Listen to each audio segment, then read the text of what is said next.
Noong galing kami sa Hague, tapos nakalimutan ko lang kung ano yung topic namin ng nanay ko. Sa galing kami sa Hague, nito lang nag-duty kami, bisita doon kay dating Pangulong Duterte. May sinasabi siya sa akin.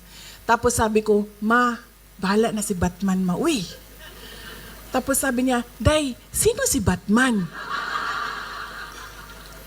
Sabi niya, lagi mo yan sinasagot sa akin sa chat. Sino si Batman?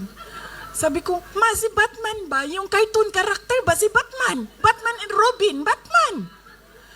Tapos sabi niya, oh, bakit bahala si Batman? Napaisip din ako, bakit nga ba bahala si Batman?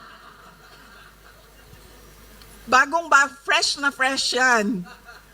Kagagaling lang namin sa biyahe. Tinanong talaga ako ng nanay ko, sino daw si Batman?